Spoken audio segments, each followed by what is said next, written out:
Hey guys, thanks for joining me on my adventures into the world of Prydian.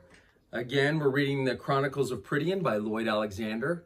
I'm really excited to have you join me for this trip into a land that I visited a lot as a kid. These are some of my favorite books. So today we're getting ready to read chapter 2 in Lloyd Alexander's The Book of Three, which is the first book in this 5-book trilogy. You might hear some critters in the background. I've got the windows open because it's hot up here in my den. You also might hear some of the Binder Bunch piping up in the background. So just be prepared for that. As we left off yesterday, you guys can probably remember Taran did something he wasn't supposed to do, right? He ran into the woods to follow Henwen the pig. He is the assistant pig keeper, so maybe he's supposed to do that, I don't know, but we remember that Dallben said earlier in chapter 1 that he was not to leave Caer Dallben. So we'll find out what happens to Taran in chapter 2, which is called The Mask of the King. And for those of you who have been checking the Facebook page, thank you. I posted some trivia questions from chapter 1. If you want to go ahead and answer those, if you haven't done so already, you can get some points for your house. Also, if students, you're checking your email, I've been inviting you to the houses, and hopefully you have decided to start reading along with the books of Prydian, or have started to try to read some books of your own and fill out some book reports. So we're going to get started here, but I just want to say I hope you're healthy, happy, and safe at home. I really miss seeing you, and I hope you're enjoying reading along with me. So now we have The Mask of the King. Henwen had vanished. Ahead, Taran heard a thrashing among the leaves. The pig, he was sure, was keeping out of sight in the bushes. Following the sound, he ran forward. After a time, the ground rose sharply, forcing him to clamber on his hands and knees up a wooded slope. At the crest of the forest broke off before a meadow. Taran caught a glimpse of Henwen dashing into the waving grass. Once across the meadow, she disappeared beyond a stand of trees. Taran hurried after her. This was farther than he had ever dared venture, but he struggled on through the heavy undergrowth. Soon, a fairly wide trail opened, allowing him to quicken his pace. Henwen had either stopped running or had outdistanced him. He heard nothing but his own footsteps. He followed the trail for some time, intending to use it as a landmark on the way back, although it twisted and branched off so frequently he was not at all certain in which direction Caer Dallben lay. So guys, at this point you're probably thinking, I hope Taran doesn't get lost. And I'm wondering how many of you would have followed this pig out into the woods, or how many of you would have stayed home and asked maybe Dallben or Coll to help you. So be thinking about that. In the meadow, Taran had been flushed and perspiring. Now he shivered in the silence of oaks and elms.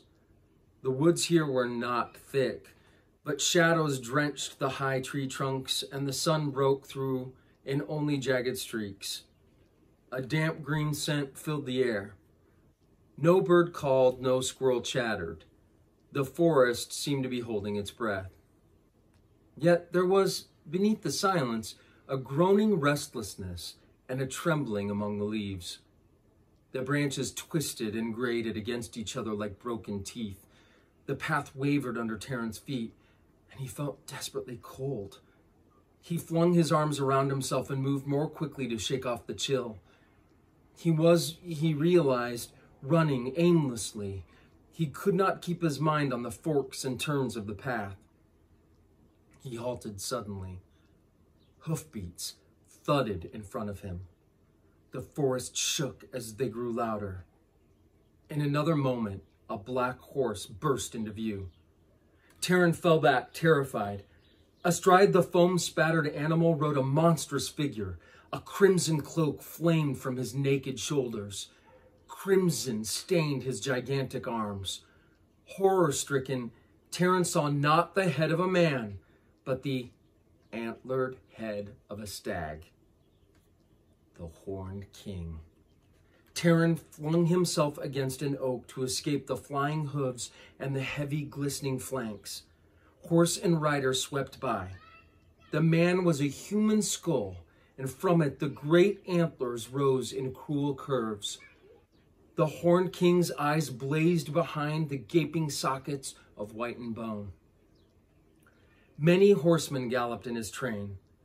The Horned King uttered the long cry of a wild beast, and his riders took it up as they streamed after him. One of them, an ugly, grinning warrior, caught sight of Taran. He turned his mount and drew a sword. Taran sprang from the tree and plunged into the underbrush. The blade followed, hissing like an adder. Taran felt it sting across his back. He ran blindly, while saplings ripped his face and hidden rocks jutted out to pitch him forward and snap at his knees. Where the woods thinned, Taran clattered along a dry stream bed until, exhausted, he stumbled, held out his hands against the whirling ground, and fell. The sun had already dipped westward when Taran opened his eyes. He was lying on a stretch of turf with a cloak thrown over him. One shoulder hurt painfully. A man knelt beside him. Nearby, a white horse cropped the grass. Still dazed, fearful the riders had overtaken him, Taran started up. The man held out a flask. "Drink," he said. "Your strength will return in a moment." The stranger had the shaggy, gray-streaked hair of a wolf. His eyes were deep-set, flecked with green. Sun and wind had leathered his broad face, burnt it dark, and grained it with fine lines. His cloak was coarse and travel-stained. A wide belt with an intricately wrought buckle circled his waist. "Drink," the stranger said again, while Taran took the flask dubiously. "You look as though I were trying to poison you." He smiled. "It is not thus that Gwydion, son of Dawn, deals with the wounded." "Gwydion?" Taran choked on the liquid and stumbled to his feet. "You're not Gwydion," he cried. I know of him. He is a great war leader, a hero. He is not..." His eyes fell on the long sword at the stranger's belt. The golden pommel was smooth and rounded, its color deliberately muted. Ash leaves of pale gold entwined at the hilt, and a pattern of leaves covered the scabbard. It was truly the weapon of a prince. Taran dropped to one knee and bowed his head. "Lord Gwydion," he said, I did not intend insolence." As Gwydion helped him rise, Taran still stared in disbelief at the simple attire and the worn, lined face. From all Dallben had told him of his glorious hero, from all he had pictured to himself, Taran bit his lips. Gwydion caught Taran's look of disappointment. "It is not the trappings that make the prince," he said gently, "nor indeed the sword that makes the warrior. Come," he ordered, "tell me your name and what has happened to you. And do not ask me to believe you got a sword wound picking gooseberries or poaching hares." "I saw the Horned King," Taran burst out. "His men ride the forest. All of his men, they ride the forest. One of them tried to kill me. I saw the Horned King himself. It was horrible, worse than Dallben told me." Gwydion's eyes narrowed. "Who are you?" he demanded. "Who are you to speak of Dallben?" "I'm Taran, of Caer Dallben," Taran answered, trying to appear bold, but succeeding only in turning paler than a mushroom. "Of Caer Dallben?" Gwydion paused an instant and gave Taran a strange glance. "What are you doing so far from here? Does Dallben know you're in the forest? Is Coll with you?" Taran's jaw dropped, and he looked so thunderstruck that Gwydion threw back his head and burst into laughter. "You need not be so surprised," Gwydion said. "I know Coll and Dallben well, and they are too wise to let you wander here alone. Have you run off then? I warn you, Dallben is not one to be disobeyed." "It was Henwen," Taran protested. "I should have known. I couldn't hold on to her, and now she's gone, and it's my fault, and I'm the assistant pig keeper." "Gone?" Gwydion's face tightened. Where? What has happened to her? I don't know, Taran cried. She's somewhere in the forest. As he poured out an account of the morning's events, Gwydion listened intently. I had not foreseen this, Gwydion murmured when Taran had finished. My mission fails if she is not found quickly. He turned abruptly to Taran. Yes, I too seek Henwen. You? Cried Taran. You came this far just to... I need information she alone possesses, Gwydion said quickly. I have journeyed a month from Caerdathil to get it. I have been followed, spied on, hunted, and now, he added with a bitter laugh, she's run off. Very well, she will be found. I must discover all she knows of the Horned King. Gwydion hesitated. I fear he himself searches for her even now. It must be so, he continued. Henwen sensed him near Caerdalban and fled in terror. Oh, then we should stop him, Taran declared.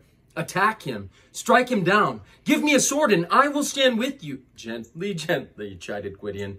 I do not say my life is worth more than another man's, but I prize it highly. Do you think a lone warrior and one assistant pig-keeper dare attack the Horned King and his warband? Taran drew himself up. I would not fear him. No, said Gwydion. Then you're a fool. He is the man most to be dreaded in all Prydian. Will you hear something I learned during my journey? Something even Dallben may not yet realize? Gwydion knelt on the turf. Do you know the craft of weaving? Thread by thread the pattern forms. As he spoke, he plucked at the long blades of grass, knotting them to form a mesh. That's cleverly done, said Taran, watching Gwydion's rapidly moving fingers. May I look at it? There is a more serious weaving, said Gwydion, slipping the net into his jacket. You have seen one thread of pattern loomed in Annavin. Aran does not long abandon Annavin, Gwydion continued, but his hand reaches everywhere. There are chieftains whose lust for power goads them like a sword point.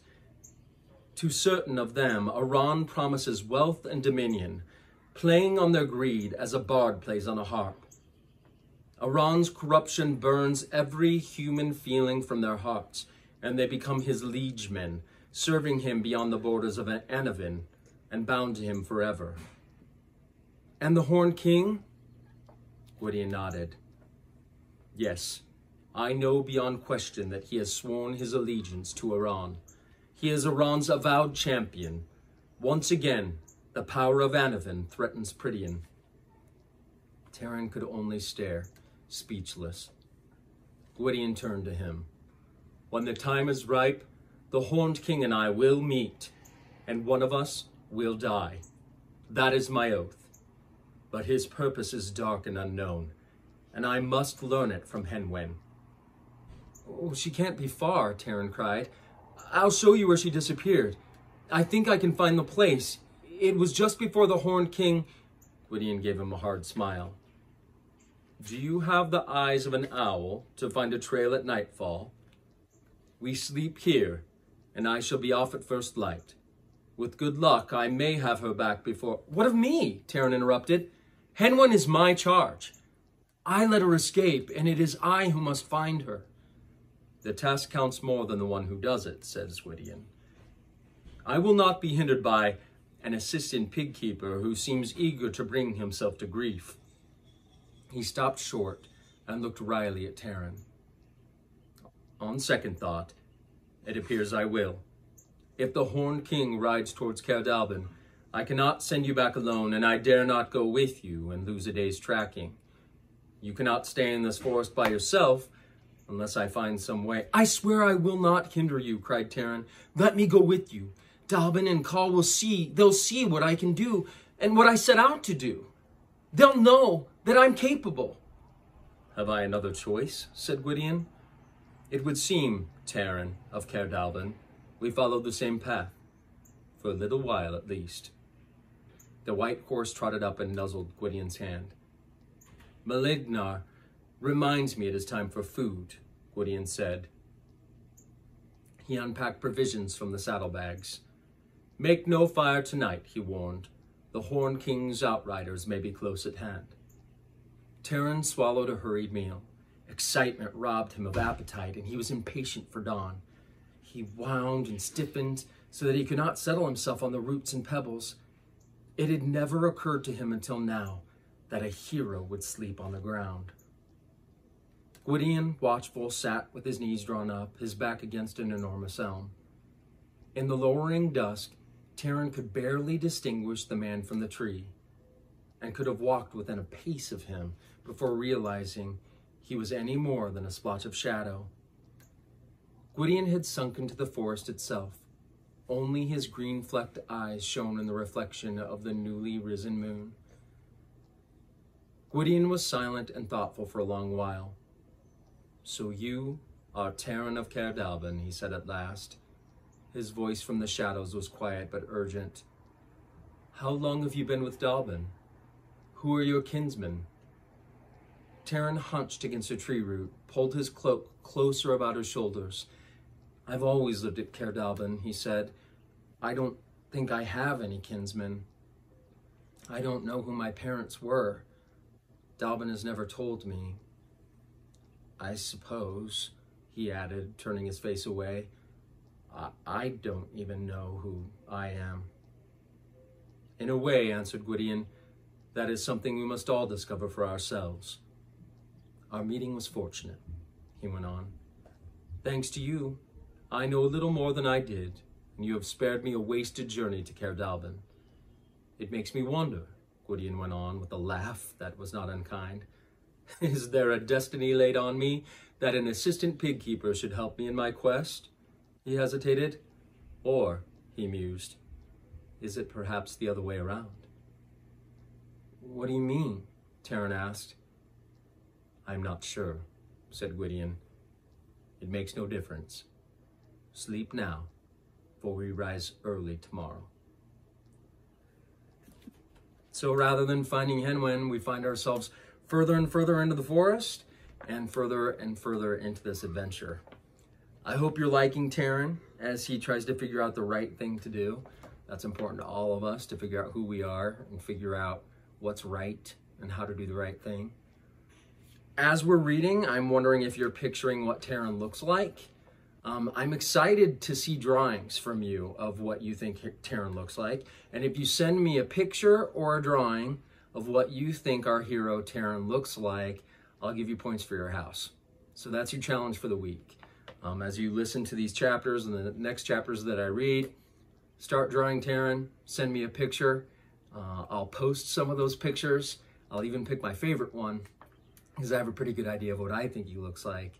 And then I'll award points for your house. I hope you're enjoying reading and journeying into Prydian with me. I hope you're healthy, happy, and safe at home. Give your family a hug. It's good talking to you. And I'll see you with chapter 3. Bye, guys.